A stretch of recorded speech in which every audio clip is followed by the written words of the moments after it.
She started cutting logs on June 14th, 1887, 3 days after her father ordered her off his homestead outside Miles City, Montana Territory. And by the time the first wagon came past her chosen site, she had already felled and limbed 11 ponderosa pines averaging 14 inches in diameter.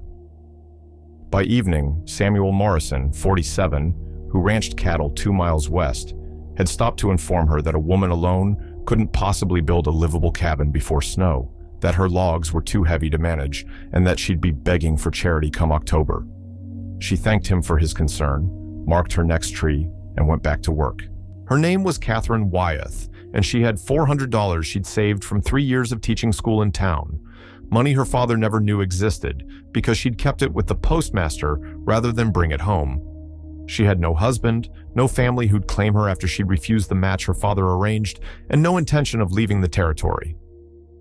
What she had was a childhood spent watching her grandfather build 3 houses in Wisconsin, a clear memory of how he'd explained heat loss and thermal mass while they worked, and a quarter-section claim she'd filed in her own name the morning after her father's ultimatum. The claim sat in a shallow valley with a south-facing slope, a spring that ran year-round, and enough standing timber to build whatever she needed if she was careful about it. The logs were heavy. Morrison was right about that. But Catherine had chosen the site specifically because the ground sloped enough that she could fall the trees uphill, then roll them downhill to where she'd marked out her cabin's foundation. She was 5 feet 6 inches tall and weighed approximately 130 pounds, and she understood leverage. She cut notches, used smaller logs as rollers, and moved the timber 10 feet at a time when necessary. And when it took her 40 minutes to move a single log 30 yards, she simply worked for 40 minutes and then started on the next one. By June 30th, she had 28 logs staged beside her foundation markers, and by then the story had spread enough that visitors arrived most afternoons to watch what they assumed would be an instructive failure. Thomas and Martha Brennan, who'd homesteaded the adjoining quarter section in 1884, brought their daughter Anne on July 2nd with a basket of bread and what Martha later described as Christian charity for a girl who'd be wintering in a tent if she lasted that long. Catherine accepted the bread, offered them water from the spring, and explained that she was building a small structure, 16 feet by 18 feet, with walls of 14-inch logs, rather than the typical 8 to 10-inch timber most settlers used. Smaller meant less interior space to heat, she said. Thicker walls meant more insulation and less chinking to maintain. Thomas Brennan, 51, who'd survived 3 Montana winters and lost a son to pneumonia in the second one, shook his head slowly. He said every inch of wall thickness meant more weight to lift, more time to build, and that she'd never get the structure closed before October, even if she could manage the work. He said the standard was standard for a reason. It balanced effort against outcome. He said this gently, the way you speak to someone who doesn't yet understand how little the frontier cares about determination. Catherine nodded, said she appreciated his experience, and then asked if his cabin stayed warm enough during the coldest weeks. There was a silence. Martha looked at her husband. Thomas said they managed, that everyone did, that you burned more wood when it got cold, and you endured because there wasn't another option. Catherine said she thought maybe there was, that her grandfather had always said most cabins were built backward, too big to heat properly, too drafty because the chinking was rushed, and without any thought to where the cold actually came from. She said she was going to take longer to build something smaller and tighter. Thomas said she'd understand reality soon enough, and they left. By July 20th, the foundation was complete, a rectangle of stacked stone she'd pulled from the hillside and fitted without mortar, set 8 inches into the ground to get below the frost heave depth her grandfather had taught her to respect. She'd positioned the cabin so the long axis ran east-west, with the door on the south wall where winter sun would hit it, and only one small window on the north side because that's where the wind came from. She had 2 windows on the south wall, both smaller than standard, both positioned to let in light without losing excessive heat. Henry Carver, 28, who'd built his own cabin the previous year and considered himself experienced in these matters, wrote out on July 23rd and told her the windows were too small, that she'd live in darkness all winter. Catherine said she'd rather live in darkness than cold, that window glass lost heat faster than wood, and that she'd measured carefully to balance light against thermal efficiency. Henry laughed, not cruelly, but with the certainty of someone who knew better, and said thermal efficiency didn't mean much when you were burning green wood because you'd run out of seasoned timber by January. She asked how much firewood he went through in a winter. He said 8 cords, maybe 9. She said she was planning for 4, that the mathematics suggested a smaller, tighter space with better insulation should need roughly half the fuel.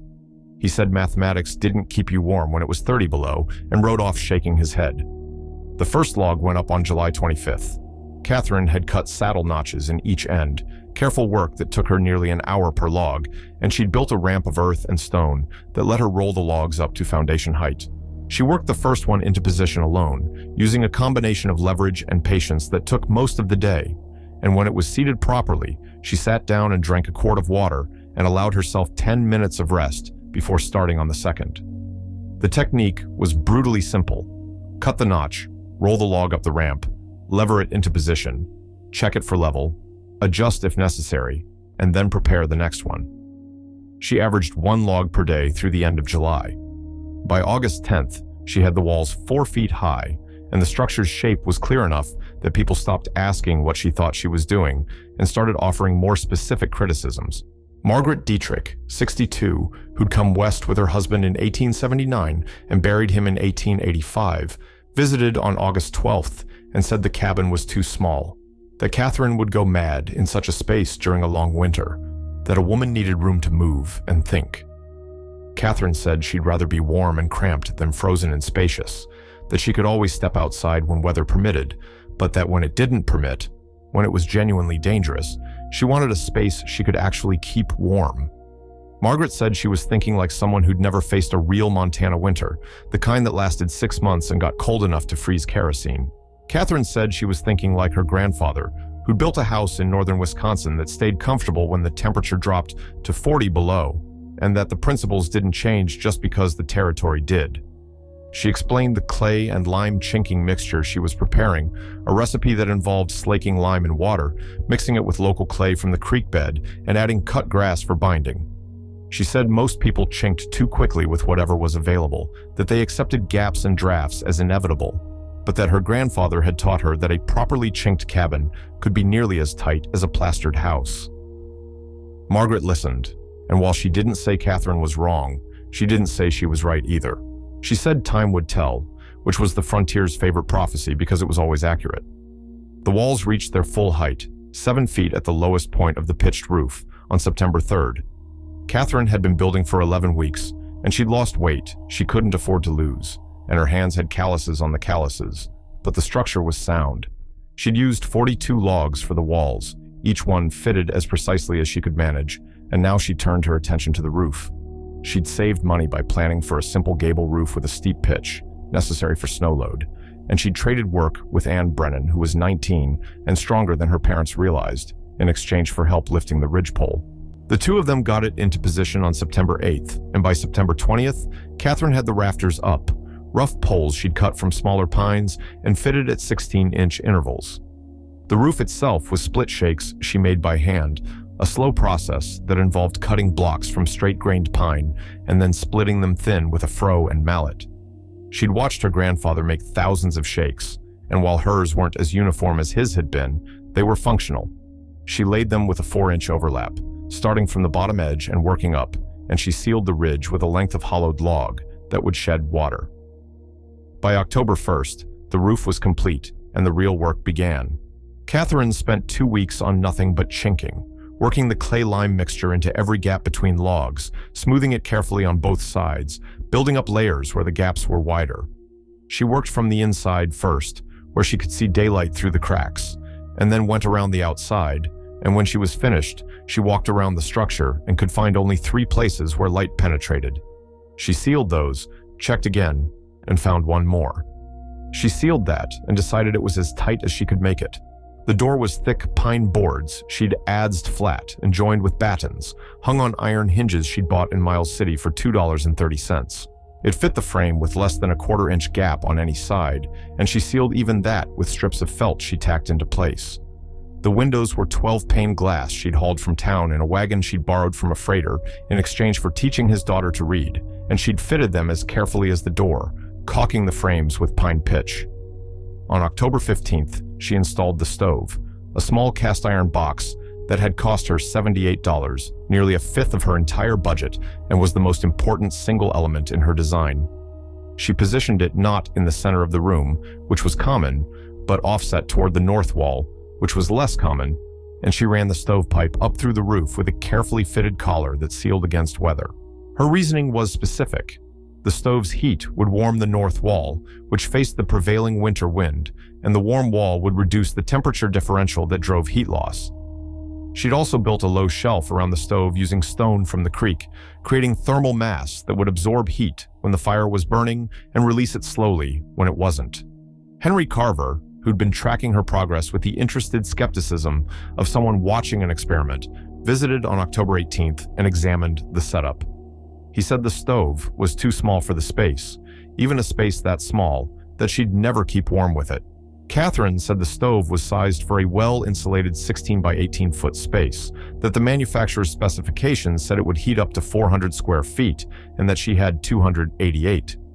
He said specifications were written by people in factories who'd never spent a night at 30 below. She said that might be true, but that heat loss was a function of insulation and air exchange, and she'd minimized both.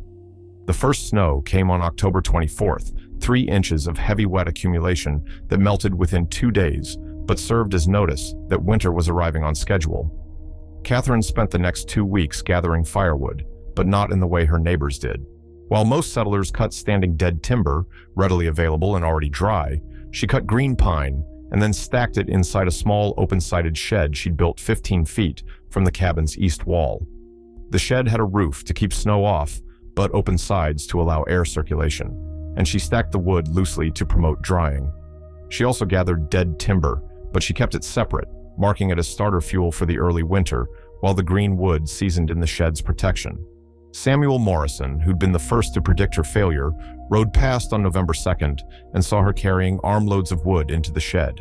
He stopped and said she was wasting effort, that green wood wouldn't season enough to matter before she needed it, that she should be cutting dead, standing timber exclusively.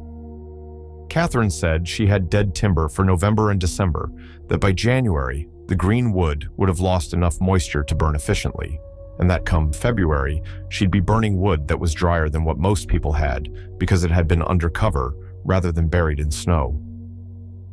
Morrison said that wasn't how it worked, that you couldn't season wood in 3 months. She said you couldn't season it completely, but that you could reduce the moisture content from 60% to 30 or 35%, and that made a substantial difference in heat output. She said her grandfather had tested it, that he'd weighed wood before and after seasoning and calculated the British thermal units per pound, and that even partially seasoned wood burned noticeably hotter than green. Morrison looked at her like she was speaking a foreign language, which in a sense she was, the language of systematic measurement applied to practical problems. And he said she'd learned the hard way that frontier winters didn't care about calculations. Then he rode off, and Catherine went back to stacking wood.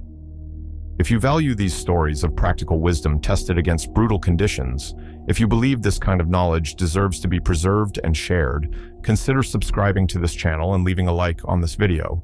These aren't just historical curiosities. They're examples of how careful observation and systematic thinking solve real problems, and that approach is as valuable now as it was then. Your support helps ensure these stories reach people who need to hear them. By November 20th, Catherine had 3 cords of mixed wood staged in the shed.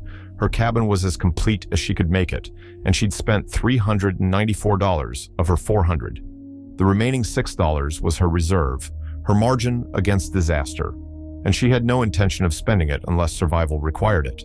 She moved her few possessions into the cabin, a bed frame she'd built from poles, a mattress stuffed with prairie grass, 2 blankets, a small table, 1 chair, her teaching books, a box of clothes, kitchen implements, and 60 pounds of beans, flour, salt pork, and cornmeal she'd bought in bulk.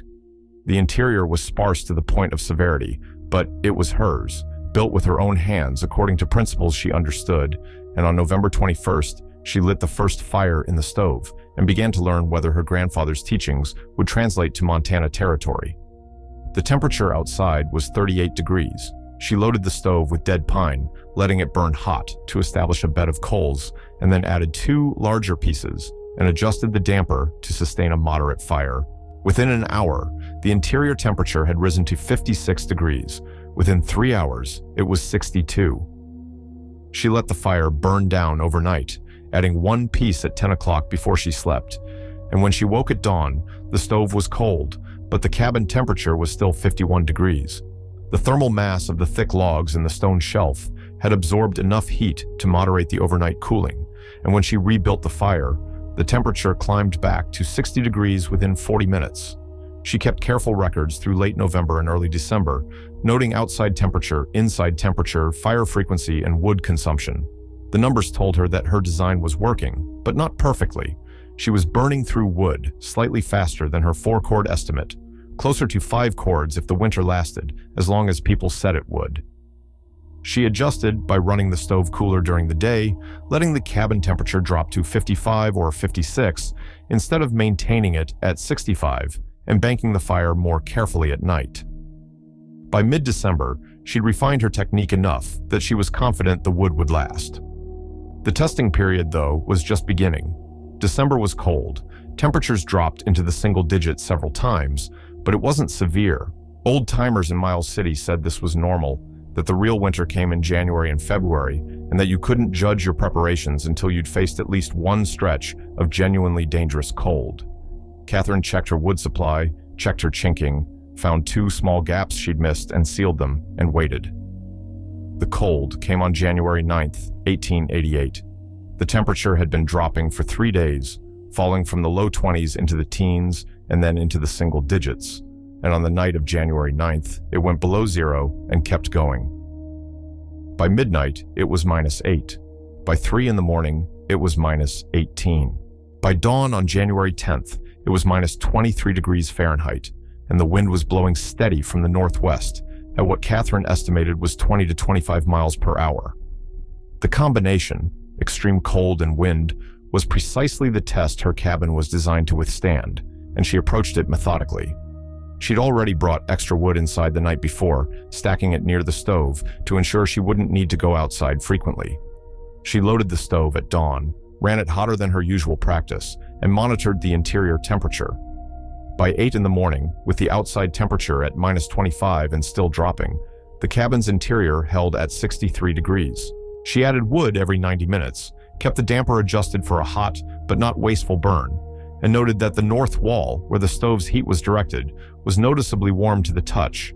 Not hot, but warm enough to confirm her theory about reducing the temperature differential. 3 miles northeast, Thomas and Martha Brennan were burning wood as fast as Thomas could split it, and their cabin, larger than Catherine's, built to conventional specifications with 8-inch logs, was struggling to maintain 45 degrees despite a fire that consumed nearly a quarter cord per day. The cold came through gaps in the chinking they'd thought were acceptable, through the door frame where the fit wasn't quite tight, around the windows where they'd caulked, but not perfectly. They piled blankets over the windows at night, hung a sheet behind the door to create a dead airspace, and slept in their clothes under every covering they owned. 5 miles south, Henry Carver's cabin was colder still. He'd built quickly the previous summer, eager to establish residence, and while the structure was sound, it wasn't tight. His interior temperature hovered around 40 degrees, and he burned wood continuously, going through his supply at a rate that frightened him when he calculated how much winter remained. In Miles City, Samuel Morrison had moved his family into town for the winter, as many ranchers did, renting a small house rather than trying to maintain heat in an isolated cabin. He considered this practical wisdom, the sensible choice of someone who understood that survival mattered more than pride. Catherine stayed in her cabin for 3 days straight, while the temperature remained below -20. She had no reason to leave. Her firewood was inside. She had food and water she'd hauled from the spring before the cold set in, and going outside in that wind was genuinely dangerous. The cabin's interior temperature fluctuated between 60 and 66 degrees depending on the fire's cycle, and she was comfortable enough to work without a coat, to sleep under 2 blankets instead of 4, to read by the window during the brief hours of midday light. On the 3rd day, January 12th, when the temperature had moderated to -15, but the wind still blew hard, she bundled thoroughly and went outside to check her woodshed and assess how other structures were faring. The cold was staggering. It hurt to breathe. Her eyes watered, and the tears froze on her cheeks. Her fingers went numb inside gloves within 5 minutes. She loaded her arms with wood, struggled back to the cabin against the wind, and got inside as quickly as she could. The contrast was startling. Outside, dangerous cold that could kill an unprepared person in under an hour. Inside, warm enough to be comfortable in a single layer of clothing. The cabin had proven itself. Anne Brennan arrived on January 14th, walking the 1.5 miles from her family's homestead, and when Catherine opened the door, Anne was shaking with cold, despite being wrapped in every coat and blanket she could lay her on. Catherine pulled her inside, sat her near the stove, and made her tea, while Anne's shivering gradually subsided. When Anne could speak clearly, she said her father had sent her to ask if Catherine had extra chinking material, that their cabin had gaps they couldn't seem to seal, and the cold was coming through badly enough that her mother was developing a cough. Catherine said she had clay and lime, that she'd made extra, and she bundled it carefully and sent it back with Anne, along with written instructions for mixing an application. Anne looked around the cabin before she left, noting the temperature, the single fire burning at moderate intensity, the wood supply that seemed adequate rather than desperate. She said quietly that her father had said Catherine's cabin was too small and would be cold. Catherine said it was small, that was true, but that small was an advantage when it came to heating. Anne nodded and left, and Catherine watched her struggle into the wind and wondered if the chinking would help enough to matter. On January 16th, the temperature climbed back to 0, which felt almost warm by comparison, and by January 18th, it was up to 12 degrees, and the crisis had passed. Catherine had burned through half a quart of wood during the 9-day cold spell, which was more than her calculations had predicted, but still within her total supply. She bundled up and walked to the Brennan homestead to check on them, and found Thomas outside splitting wood with the grim determination of someone who'd been frightened. His hands were wrapped in cloth because he'd developed frostbite on 3 fingers during a trip to the woodpile on the coldest night. Martha's cough had worsened despite the chinking Catherine had provided, though Thomas said the cabin was noticeably tighter now that the material had helped.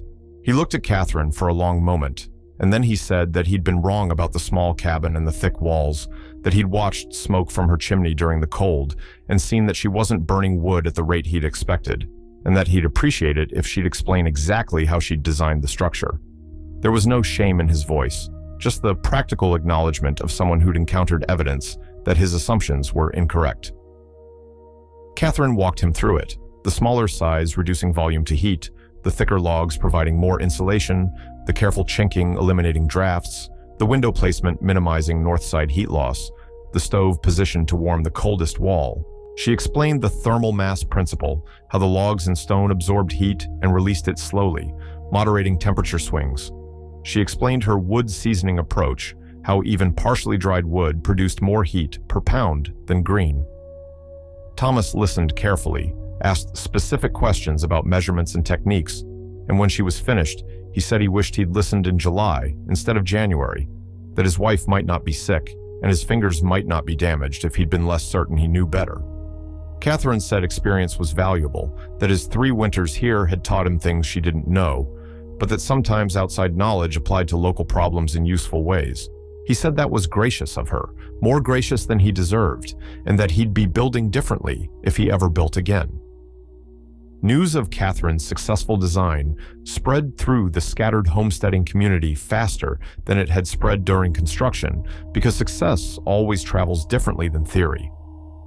Henry Carver rode out on January 24th, examined the cabin carefully, measured the log thickness and window sizes, and asked if she'd be willing to teach him the chinking mixture recipe. She wrote it out for him, along with notes about application technique, and he thanked her with the slightly stiff formality of someone who'd laughed at her measurements 6 months earlier and was now asking for her expertise. Margaret Dietrich visited on February 3rd, bringing a basket of eggs as payment for a question. How much would it cost to hire Catherine to chink her cabin properly, because she was 73 years old and the cold was getting harder to endure each winter? Catherine said she'd do it for free if Margaret would feed her lunch while they worked, and they spent 4 days together, Catherine mixing and applying the chinking, while Margaret cooked and talked and revised her assessment of what constituted proper planning. The cabin's small size, which Margaret had called cramped and maddening, she now described as sensible for a single person, easier to maintain and to heat than the larger structure she herself occupied. The winter of 1887 to 1888 was, by the standards of those who tracked such things, severe but not unprecedented. The temperature dropped below -23 times between January and March. Snow accumulation totaled 68 inches. The wind blew hard enough to knock down 2 barns and damage dozens of roofs. And Catherine Wyeth, who'd been thrown out of her father's house at 20 years old and told she couldn't build a cabin alone, burned 4 1/4 cords of wood total, maintained interior temperatures between 55 and 66 degrees throughout the season, and emerged in April with her health intact, her wood supply adequate, and her design validated by the only judge that mattered on the frontier. She'd survived comfortably while others suffered. This is what the frontier did. It sorted theory from practice through brutal testing, and what worked became knowledge, while what failed became cautionary tales. If this kind of systematic thinking applied to survival problems resonates with you, if you see the value in preserving these specific techniques and approaches, I'd encourage you to subscribe and share this video. The principles Catherine used, thermal efficiency, moisture management, careful measurement applied to construction, are experiencing a renaissance in modern sustainable building, which suggests that what worked in 1887 Montana still works. It's just been temporarily forgotten by people who heat their homes with the flip of a switch rather than the calculation of BTUs per cord. By the spring of 1888, 3 homesteaders in the Miles City area had begun building cabins using Catherine's specifications: smaller than standard, thicker logs, careful attention to chinking and window placement. By 1890, the approach was common enough that newcomers sometimes adopted it without knowing where it originated, which is how successful innovations disappear into standard practice.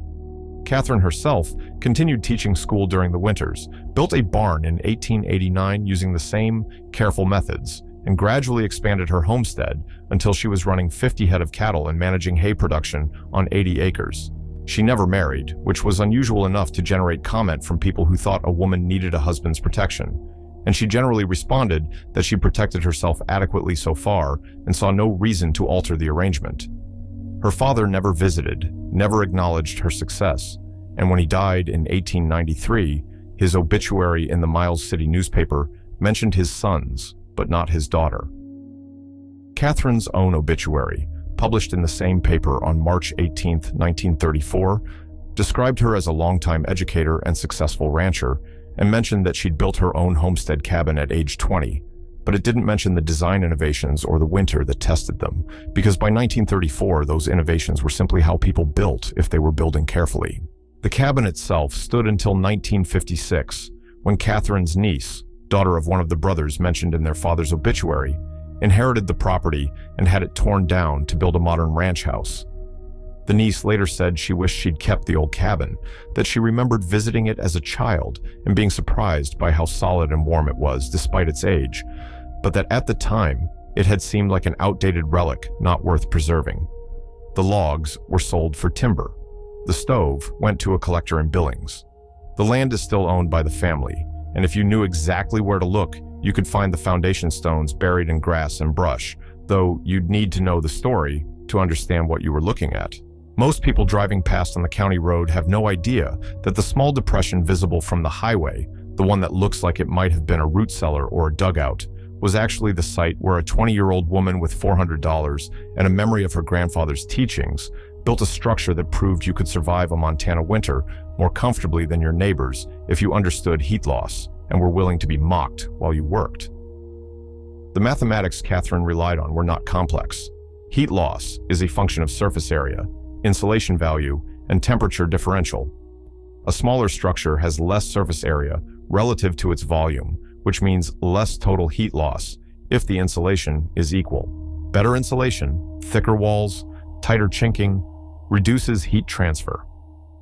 Positioning the heat source to warm the coldest surface reduces the temperature differential where it matters most. These are principles you can find in any modern building science textbook, and they were principles her grandfather had learned through observation and practice 50 years before Catherine applied them in Montana. What was remarkable wasn't that the principles worked. Physics doesn't change based on location or date, but that she trusted them enough to build her survival around them, despite unanimous skepticism from people with more local experience. That's not stubbornness or luck. That's confidence in systematic knowledge, which is a different thing than confidence in yourself, and it's what allowed her to hear Thomas Brennan's well-intentioned warnings about standard practice and respond by building non-standardly anyway. Modern passive house design, which has become the gold standard for energy-efficient construction, uses essentially the same principles Catherine employed: minimize heat loss through superior insulation and air sealing, minimize unnecessary volume, position thermal mass strategically, and size heating systems to actual load rather than conventional assumptions. A well-built passive house can maintain comfortable temperatures with a heating system that would be considered absurdly undersized by conventional standards, exactly as Catherine's small stove heated her cabin adequately, while her neighbors burned wood desperately in larger spaces with larger stoves. The techniques have been refined. Modern builders use manufactured insulation instead of thick logs, mechanical ventilation instead of unavoidable air leakage, triple-pane windows instead of 12-pane glass. But the underlying physics is identical. Catherine didn't invent these principles, and the modern passive house movement didn't either. They're just thermodynamics, applied carefully by people who'd rather calculate than assume. The question that persists, the one that makes Catherine's story more than just a historical curiosity about cabin building, is why the systematic approach was so rare then, and remains relatively rare now. Thomas Brennan had survived 3 winters, which meant he had empirical evidence that his approach worked well enough to keep him alive, and for many people, that's sufficient. The difference between alive and comfortable, between adequate and efficient, requires additional effort during construction that doesn't pay off until later, and human beings are famously poor at valuing future comfort over present effort. Catherine made that calculation differently, perhaps because she was building alone and knew that her margin for error was smaller, that she couldn't afford to burn wood at Thomas Brennan's rate because she couldn't cut and split it as quickly as a full-grown man could. Her physical limitations forced efficiency, and efficiency required understanding rather than just effort. This is a common pattern. Innovation often comes from people who can't succeed using conventional methods and therefore must find better methods or fail entirely. There's also the question of knowledge transfer, how practical wisdom moves from person to person and generation to generation. Catherine learned from her grandfather, who'd presumably learned from someone else, and she taught Thomas Brennan and Henry Carver and others who asked, but she didn't write a manual or publish specifications or systematically spread the information beyond her immediate community. The knowledge diffused locally became standard practice for some builders in that area, and then gradually faded as new construction methods and materials arrived. By the time her niece tore down the cabin in 1956, the specific innovations it represented had been forgotten because they'd been superseded by central heating and modern insulation, which solved the same problems differently. The cabin had nothing left to teach, or so it seemed, until energy prices rose and environmental concerns emerged, and people started asking whether there might be value in approaches that required less energy input. Suddenly, Catherine's 1887 design was relevant again, not as a historical artifact, but as a proof of concept for principles that contemporary builders were rediscovering and rebranding. If you're still watching this, if you've stayed with Catherine's story through the technical details and the cold numbers and the quiet vindication, then you probably understand that this isn't really about log cabins. It's about the difference between doing things the way they've always been done and doing them the way they ought to be done, and about the resistance you encounter when you choose the latter. Every field has its conventional wisdom, its standard practices that everyone follows because that's what everyone follows, and most of the time, conventional wisdom is adequate. It keeps you alive, gets the job done, produces acceptable results. But adequate isn't optimal, and the gap between them represents waste. Wasted fuel, wasted effort, wasted money, wasted comfort. Catherine's neighbors were wasting half their firewood, heating poorly designed structures, burning 8 cords where 4 would suffice if the building envelope were better. They knew this, in some sense. They experienced the cold, they saw how much wood they consumed. But knowing something is inefficient, and knowing how to make it efficient, are different kinds of knowledge, and only the second kind lets you build better. The story ends, as these stories always do, with the structure gone and the principles temporarily forgotten, and then slowly recovered by people who think they're discovering something new. the cabin that kept Catherine Wyeth alive and comfortable. Through the winter of 1887 to 1888 no longer exists, except as a slight depression in Montana grassland and a few mentions in letters and records that historians might find if they're looking for them. But the principles she applied, smaller spaces are easier to heat, thick walls insulate better, tight construction prevents drafts, thermal mass moderates temperature swings, those persist because they're not Catherine's principles, they're thermodynamics. And thermodynamics doesn't care whether you remember the story or not. It cares about what works. The cabin that looked strange with its small windows and thick walls and unusual positioning worked, and it worked not because Catherine was lucky or because the winter was milder than expected, but because she'd done the mathematics and built accordingly. That's not pride or vindication talking, though there was surely both. That's just physics, tested against -25 degrees and a 20-mile-per-hour wind, and found adequate to the task.